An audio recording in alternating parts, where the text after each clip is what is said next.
it's great to have Council President Jay Walsh with us here today. He's gonna, as I said, talk about a lot of things that are going on with the city, a lot of, what I talked on with relationships between the council, the mayor's office, and everybody in City Hall. So welcome. It's great to have you here, Jay. Thank you. Thank you. I don't know if it was a pleasure in high school for you to have me there when I was in high school, right? Because I was kind of a difficult student, but You weren't my student, so it's all good. Was it harder to have me as a student or as a colleague? I don't know. You want me to call it Jay Richardson? Yeah, we'll get in there. But thank you everybody for having me. Appreciate it. It's the first cold day of the year, I think, and being in the oil business, like my family, it's pretty excited for me to be here. but thank you for having me.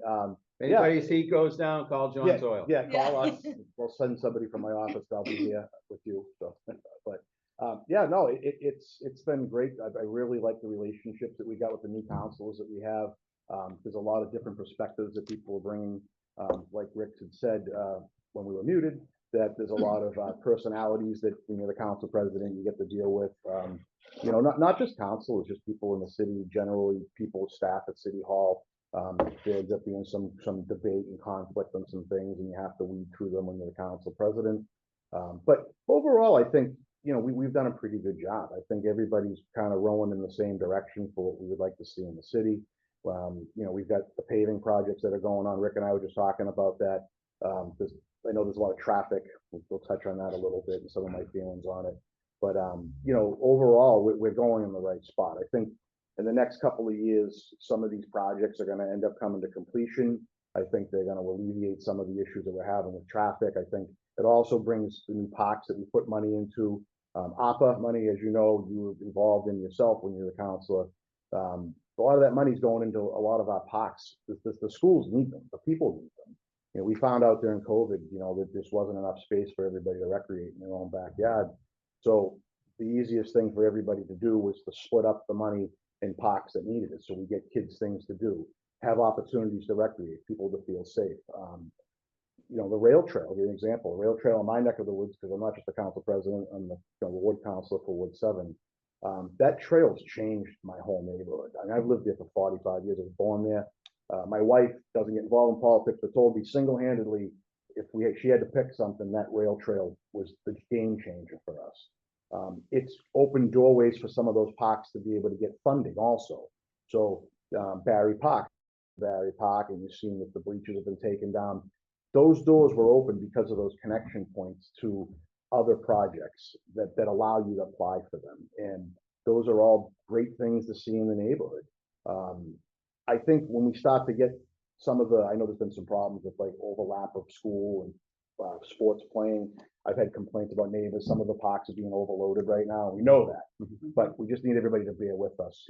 We did take ownership of GE Field. I don't know if a lot of people have heard that. I worked on that with Jim Lamanna, city attorney, and the mayor's office, and we were able to get the GEAA to give the remainder of that field back to the city. So that's going to open up some field space too. So hopefully you get some funding on that one. Construction, traffic, I can tell you as a guy that drives around here in an oil truck, I hear your pain. But it's bad, and I will agree, but we've got to get there and get to a spot where the infrastructure is improved, because everyone before was complaining about the infrastructure needs, and now we're here.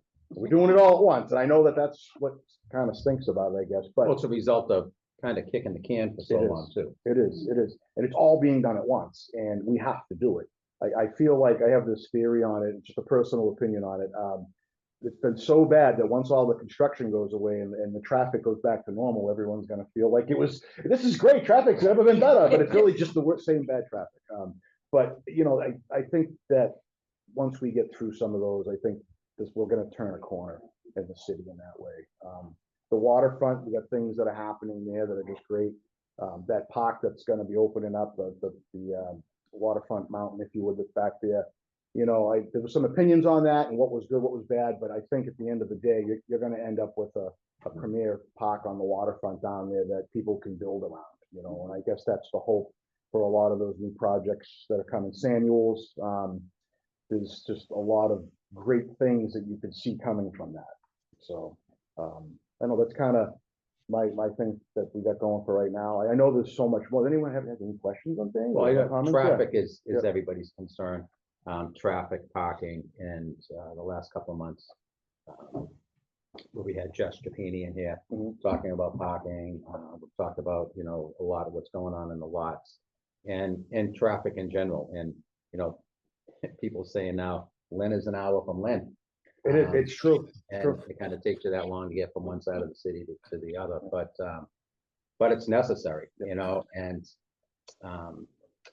I think being a ward councilor is probably the most challenging of all the, you know, council positions. And I was talking to somebody yesterday about somebody who was always concerned about their street being paved. The street needs paving, the street needs paving.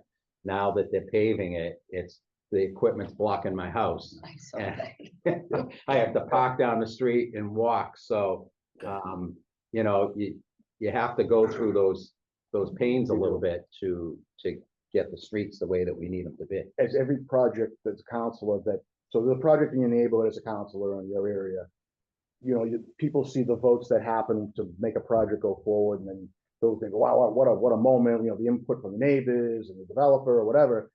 It's not over for the counselor, right? Because that entire project, that counselor is going to have to follow through on all those things that were either required, promised, or things that are just generally things that come up during construction. And so until that project is completed, and even beyond that, I mean, because sometimes change is different for people. So the counselor will own that right through. It could go on for years, and there's multiple ones. And it's a good thing. That's our job, right?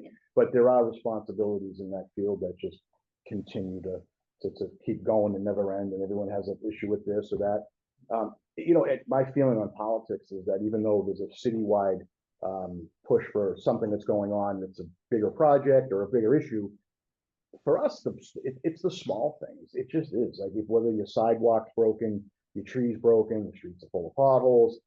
If you work 12 hours a day, you come home, right, and you're aggravated, and the kids are yelling and screaming, and you know, your bills are due, and you shovel your sidewalk, hopefully not this year. But you know, you do that and you keep hitting the same piece of broken concrete, you know, that's your issue, right? I mean, that's human nature, and that's local, you know, ground level politics, right? And I think fixing some of that infrastructure and putting the money into what we're doing will hurt now, but it'll help with some of that for people in the future.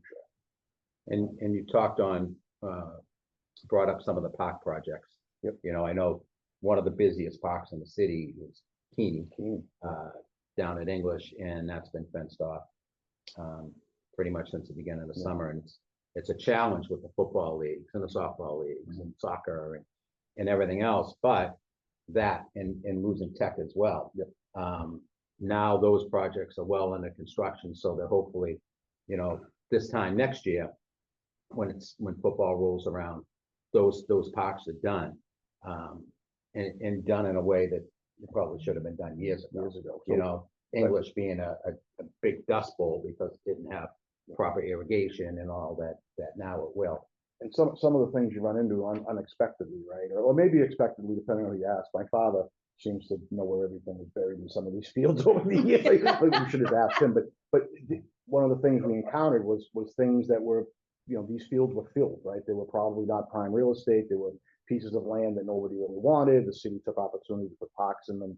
And inevitably in an industrial city, you find things that you weren't expecting or weren't looking for because it may be there, and you find it. And it puts a bigger dollar value on the cleanup of that stuff and it slows the projects down too. I would tell you from my area, McManus Field, oh, sorry, not McManus, where Breed, like Breed, that field, they were hoping to do turf field there, but they encountered stuff in the ground that they can't dig into the ground. It's safe for the people to play on because it's under the ground, it's not to the surface, but that's cost, you know, a lot more money and slow down a lot of these projects. And these are unforeseen things you have to be able to pivot for, right? And you only got a certain amount of time for that money also, right? So we first were seeing that this money was coming, and we were on the council at that point too.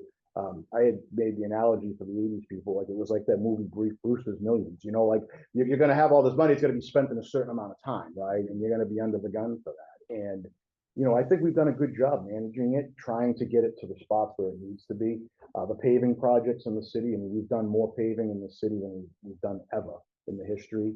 Um, and I don't think that happens in a vacuum. I think that's the council is working. I think it's the relationship that we have with the mayor and the mayor's office, and trying to streamline a lot of that and just, again, roll in the right direction. So I think there's a lot of good things to come. I think we've got challenges like every city, every town. You're gonna have to work through those and do the best we can with it. But at the same token, I can't think of a time where we've seen more projects going on. I talked to Peter Capano a lot, as people know, and he told me before everyone was just complaining about vacant buildings back in the day. There was nobody here. No, let's get someone here. Now it's like we got too many people, and so this pendulum, I think, that swings over time. But I think we're in the right spot, right way. You talk about surprises at parks. I think one of the biggest surprises was Magnolia, when the plan to put Pickering on Magnolia Field was being discussed, and we had the site test board for pilings, and it went 160 feet down because it was just all filled in from what was a pond, and they did a great job, reimagining that building and how it's being built. Do you have any updates on that? I've been off the committee. Yeah, so I mean, haven't. they're going along. I know they had like a groundbreaking and stuff. I've swung by there, talked to some of the contractors there. They've even built a bridge over the pipeline. I don't know if anyone saw that. So talk about engineering and how things roll.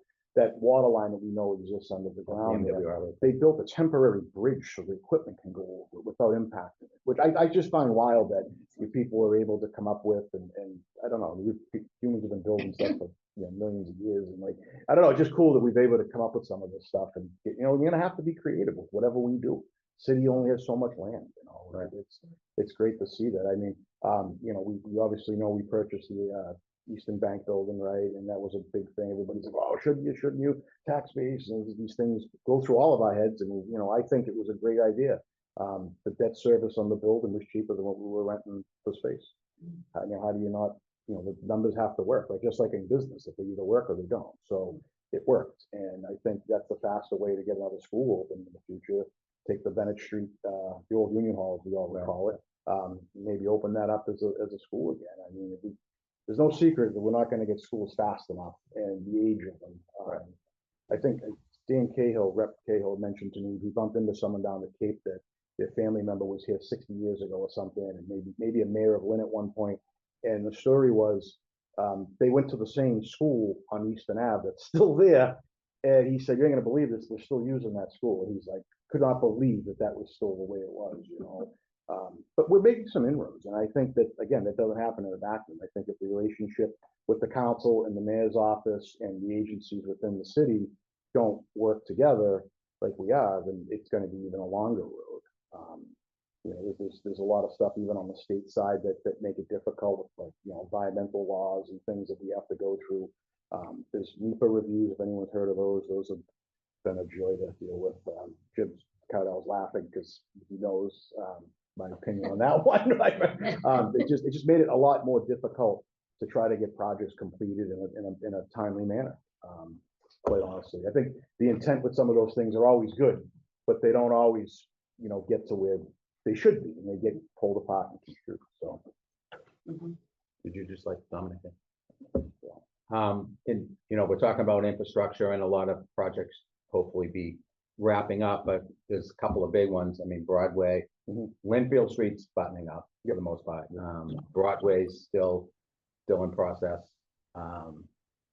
But the two biggies are going to be Western Ave, Eastern Ave. Those are going to be huge projects. I mean, Essex Street.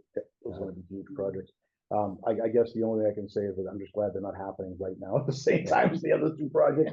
But again, I think this is an opportunity to change the city into some good ways and make some things happen. But there's also the debate with the bike lanes. I know people, I hate these things. Why do they do them? And I know. I hear from my own family and people that, I mean, the idea behind that, and I don't know that I can tell you that I'm totally sold on it and everywhere, right? But we can't add any more lane space for cars in the city. Just can't. It doesn't exist. And there's got to be another mode of transportation. And everyone has to know that. I mean, just no other way to do it. And we just have to be smart about how we do it. And I heard this thing, well, no one uses the bikes. I have the Windway, the bikes. If you don't provide a safe space for anyone to do it in, how can you say that they're never going to use it, right? I'll say the ferry. Everyone originally, we all thought the ferry was a great idea. A lot of us all pushed for it. The original group of people who were in charge, it's never going to work, never going to work. They didn't promote it. The numbers weren't good. And of course it didn't work, right? So like the same idea with the bike lanes. You look at the ferry now, right? We promoted it as a city, as a state, right? It's successful. It's one of the best things that we've done on our Windway in a long, long time.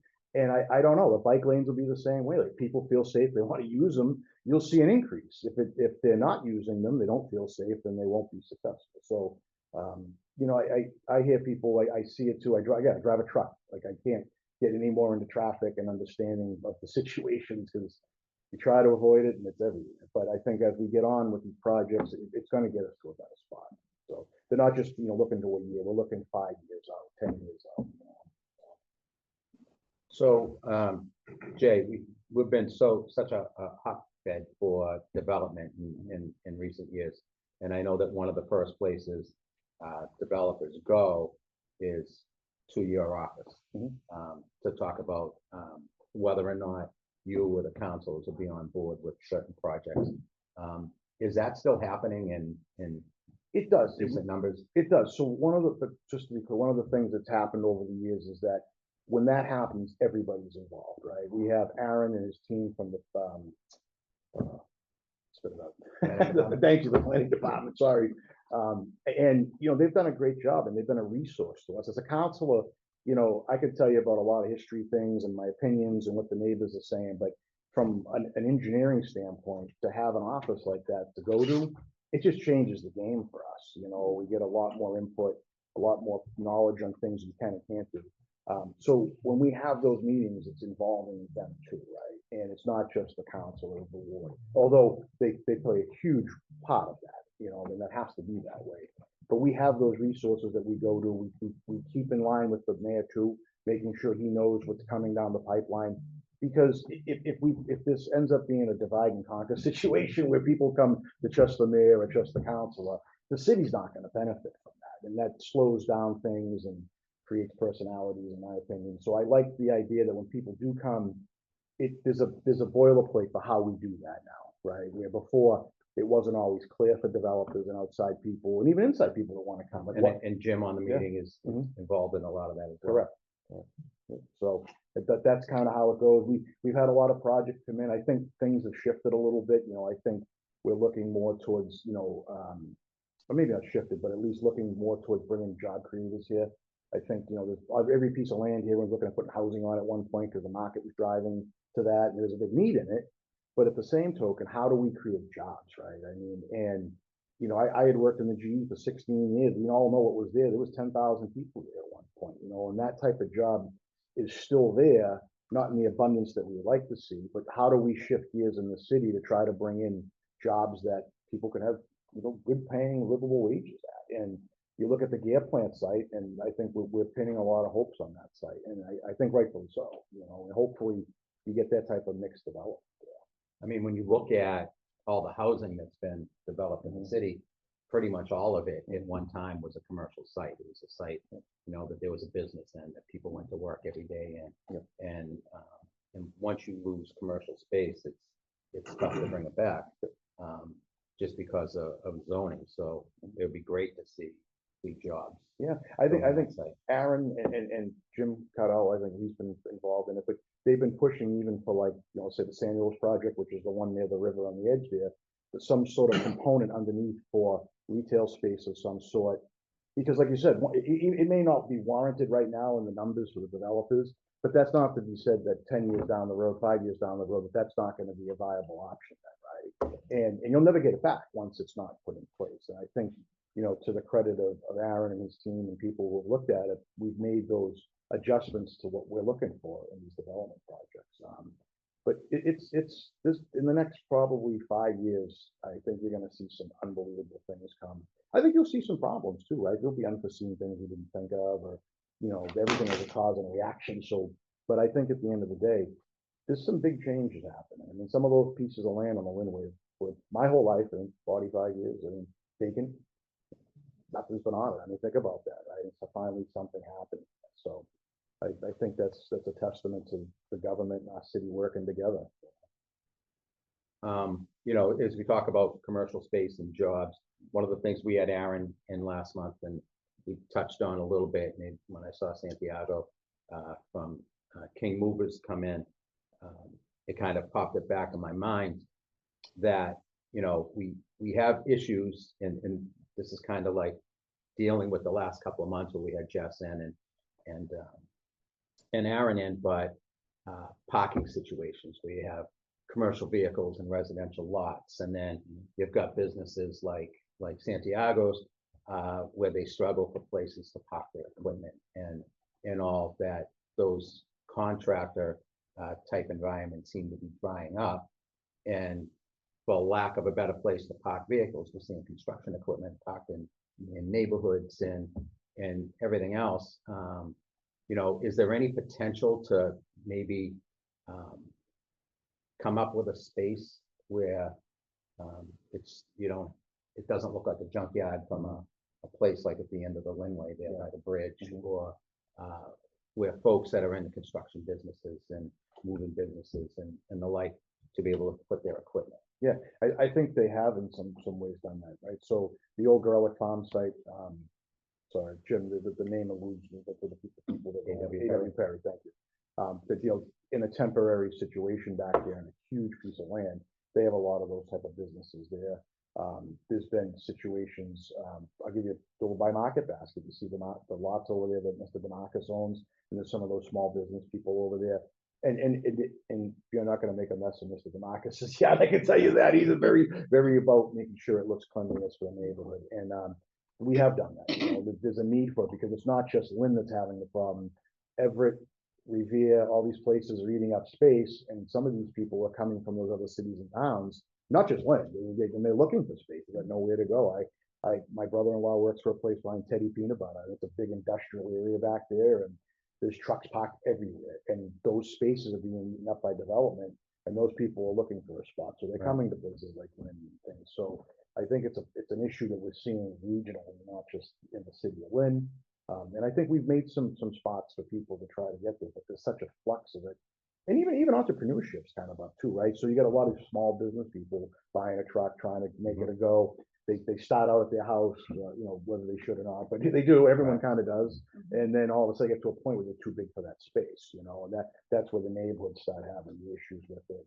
They kind of caught nowhere to really go. Well, everybody wants the deck built, the grass cut and everything else, but nobody wants to look at the people's trucks. That's right. And so it's just like the town, you know, right. Paving a neighborhood. I want the street paved, but you can't don't park the equipment there. Right.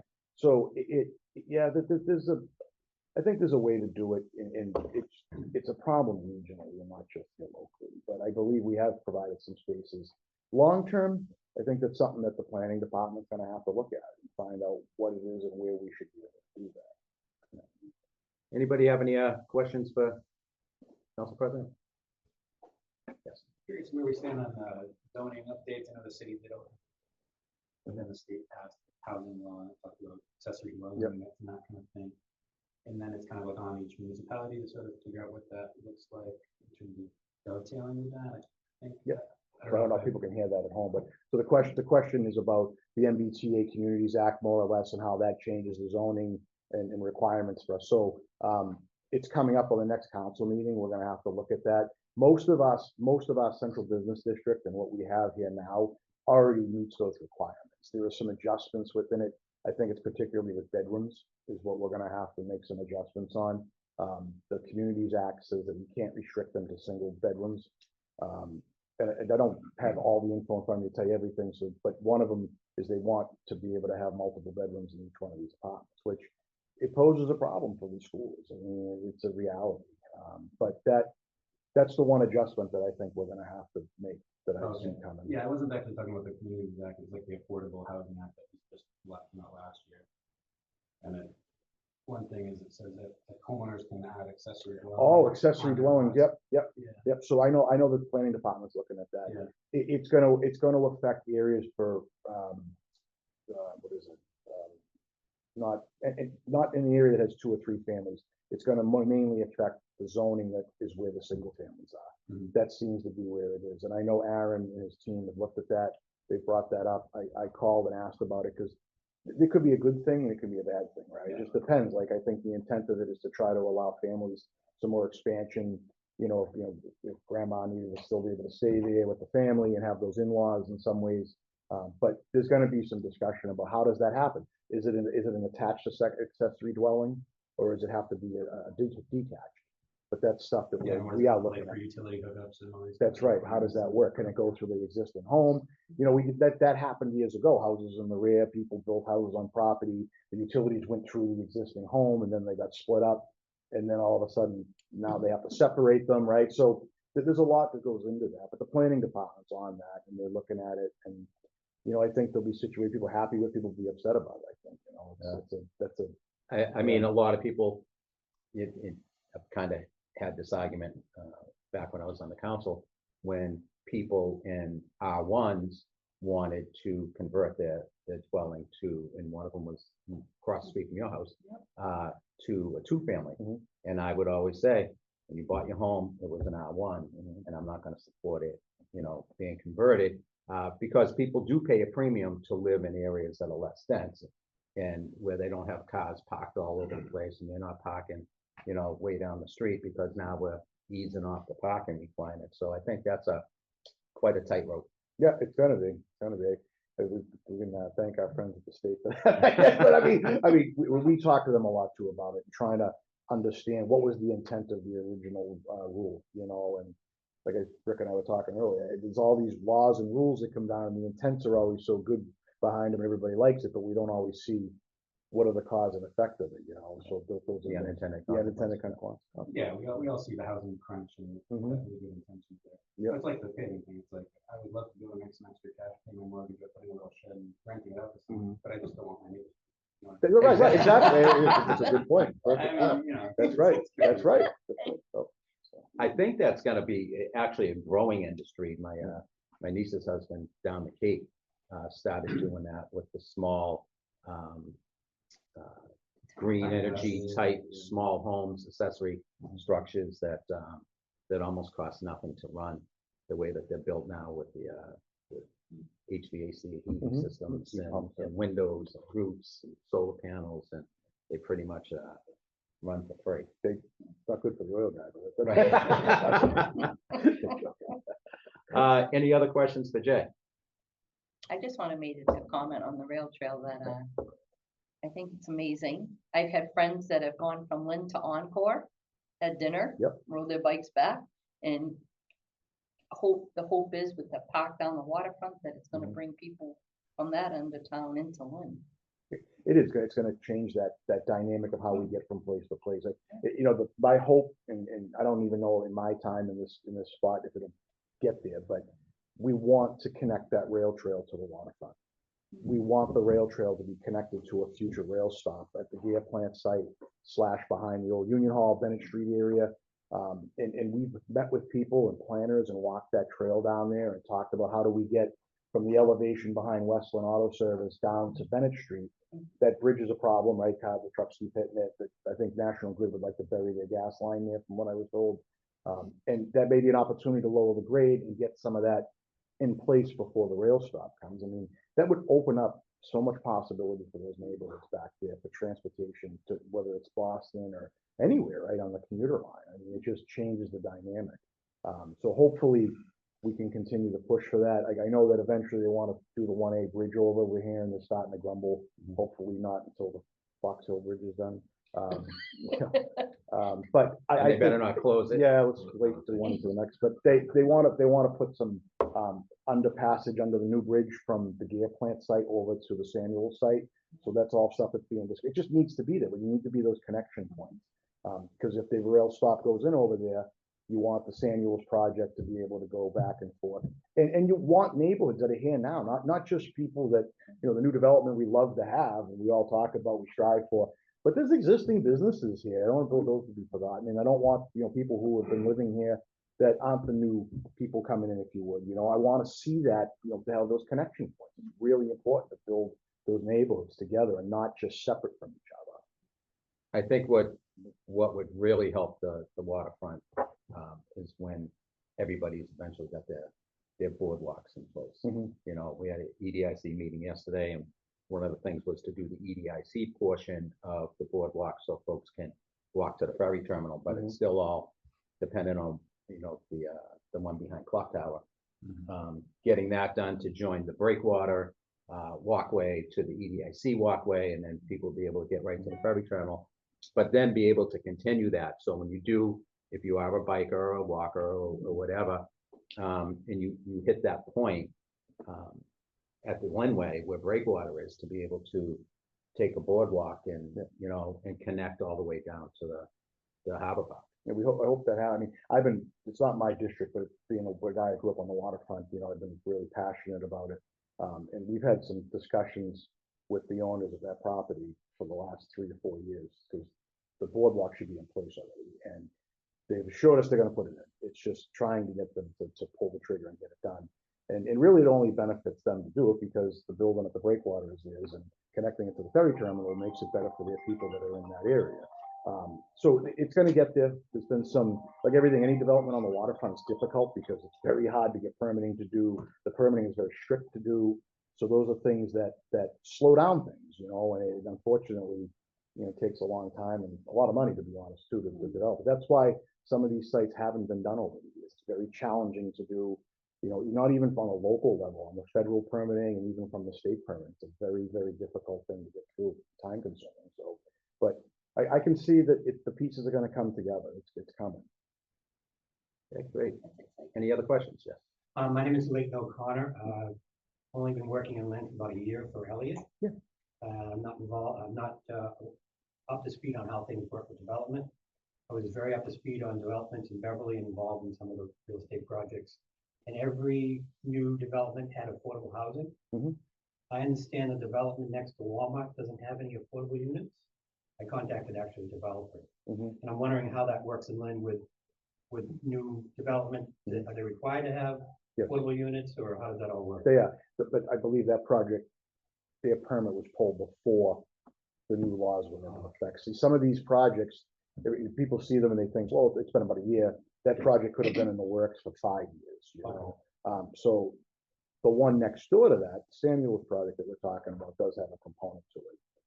There's even, I believe, is it 800 Linway? It's been a bit on that one. That had a Across the component. street. I think that had a component where they paid into a fund. Right, they paid They have into the the option, Affordable Housing there's an Trust. option to do that. So the one that's going up next to Walmart now, there's another development next to that? Next to that, correct. Okay. And the challenge with that one was to make sure the two developers work together, because the way the pieces fit together, there was some overlap that had to happen. And, you know, to Aaron and the city's, you know, I think they Jim actually Cotell, moved the building a little they bit. did, they got them together and they got them to the point where they were able to work together and get those pieces to fit. I'm excited for those ones. I mean, we've done a lot of things for affordable components in the city. It's needed to happen.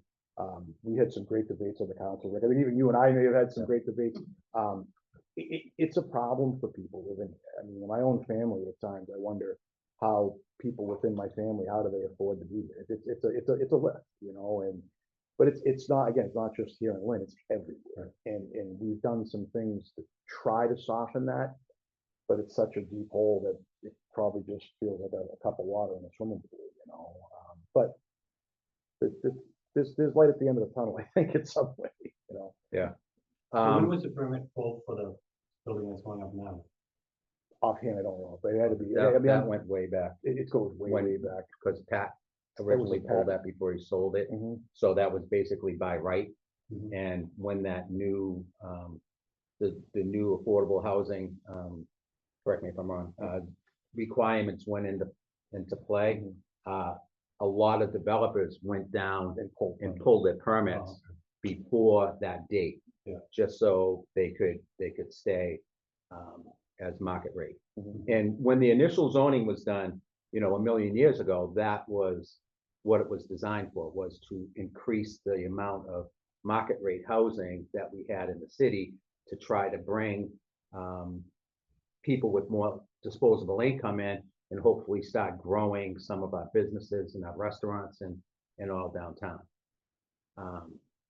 that was, I think, before the real housing crunch hit, and, you know, prices skyrocketed, and then, you know, not helped by COVID, which drove up construction costs and everything else.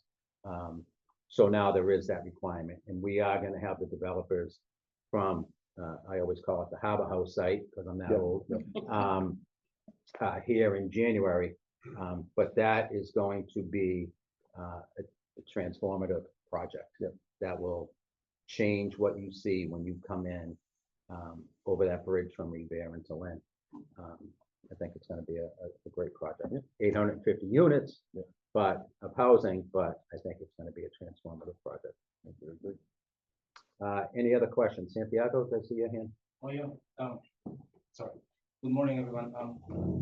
Yeah, I would like to come back to the commercial part. I mean, and I don't know if you already touched this point, but things like I'm really concerned about the situation that we've been experiencing with these months. I mean, we've been probably for a few months already, but is the plan that you guys have city that involves as well some type of security within the area, at least in our location, right where we are? Because I mean, I mentioned this because of you know, within this short period of time, I mean, besides the parking issue, we kind as well, I mean, security, you know, that probably we don't see, or maybe as well, like we've been having issues with some type of vandalism, like even with our trucks, and also with our personal belongings as well, like could be any motorcycle that we park over there or something like that. Yeah. I'm really supportive of everything that has to be with the city and development. I mean, I feel as well like grateful to see like we have this field in front of us, but since we don't see the infrastructure yet, like at least with all the signals or everything that or the lettering that we need to be corrected, it seems like at least the community from that specific area doesn't know how to use it or which part they need to be used or not. I believe there needs to be like creating as well like some type of campaign, like so they know like which part they should be parking or which part they should be using. Because again, like I said, even though when I saw the field for the first time, I mean I was excited because I was thinking I could play with my team, you know, in there as well, right? But you know, it's sad like when you know after like usually it's summertime, right? You're into spring. Like you see out in the afternoons, like some type of like the police need to be involved because there's some type of fighting or someone was drinking and they start listing, you know, all the leftover you could see it next to my truck, like bottles, like you know, from beers, stuff like that. And it's sad because even though we try to do something like put like some type of cons or something like that, it was still, I mean, they're like they see it but they don't care, right? Even though we tried to have this conversation before, trying to do it in a nicely way because we consider we're neighbors, we could work together, right? But it works only a couple of weeks, but after that, I mean, like we needed someone to have be present over there. So that's why I wanted to ask if all these plans will involve something like with some type of security measurements or campaign, like we have all the community involved and all of that. Yeah. So specifically the way you are in GE Field, you got to go back to the history of it, and you have to start with it was always a park, the area specifically where your trucks are, right? And at some point, the GEAA Association sold that piece of land to Ray Fleety, who owns the building next door. It was intended to be a park, right? Now the dynamic has changed, and now we're parking trucks there, right? So trying to find a way to have both have cohesion is going to be hard to do. We know that we can do it. It's just going to be difficult, and not so much from the city side. We're waiting to find out if we need a MEPA review. Like we brought this up. There's a state requirement called a MEPA review, and there may be an opportunity to swap some of the land with the current owner of the property there to make that land work better for them and for the park that's going to go there in the future. But it takes about, I'm trying to take a wild guess here. It was about 25,000 or something, somewhere in that number, just to file a permit with the MEPA review to straighten out that project. And that could be a 5-year thing before they even make a decision on it. The other thing is that park particularly, there's a brook under there, Strawberry Brook. We've spent about probably $300,000 to $400,000 in studies down there. that brook has got some major problems in it. That drains all the water from Flax Pond there. It drains all the water through Boston Street corridor. So when all those businesses get flooded out and everything, and you see those problems on Boston Street, it's because it can't get out of Strawberry Brook at the river. So they're putting a plan together to try to fix that infrastructure before we can have any plan about the field. It's just, it can happen in conjunction with it, but it's not gonna happen fast, I can say that. As far as the security part of it goes, you know, you need more police officers. I mean, I think we know that. I think it's hard to get. A lot of people are retired. People are come and gone. They're being stretched thin. A lot of the police officers are getting what they call inverse. They're just working doubles. And it's not just in that particular area. It's around the whole area for parks, particularly. But I think, you know, there's a plan moving forward of how we need to get to where we need to get to. It takes money. And it takes time, obviously, with the permitting process, and that's the biggest hurdle, particularly where you are. Yeah, Thank you. yeah, no problem. Thanks, if you have a, Don, do you have your hand up? Jay touched a meter review is exactly what? Is that So it's a review for communities that have had impact with industry. And I might be a little off on this, and somebody may know more and say, be screaming at the TV, but generally what it is it's a review of businesses or things that are being changed, whether it's a park change that has to happen. This particular one is looking at trading some of the land, if possible, with a business owner that owns an existing piece that might be better for the city to have, right? And this other piece is a piece of park, might be better for him to have. But that review would go to the state. We've done those before, right? But there's another piece to this where this new thing called the MIPA review comes in, and all these agencies dive in on it and start looking at it and see if it's going to be impactful to the community. Usually you see it around businesses. I'll just use an example. A gas station is going to move in tomorrow. It's a piece of land that didn't have an existing gas station on it, and it's going to trigger these MIPA reviews. I think the MIPA review got triggered when they did Federal Street, right? If I'm correct. I thought when the Rotary went in, it may have been a MIPA review there.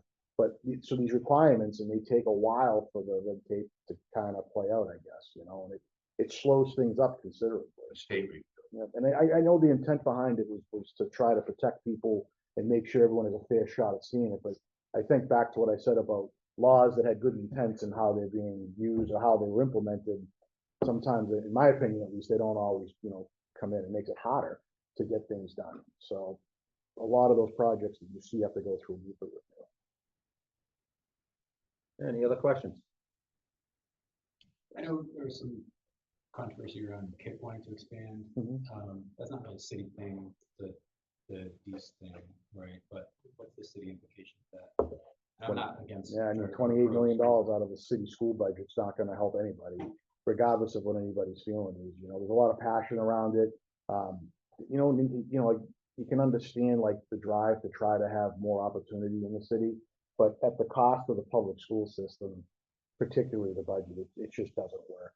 I mean, and I know there's a lot of, again, they'll be back and forth, I'll probably get beat up on this, but the rules have to be the same for everybody if you're taking public funding. There shouldn't be anything around that. And they're not the same, so they're not all playing on the same page. So, It's been the you know, problem since day one. it's been- It's the funding mechanism, not so much that people are against an alternative type of education.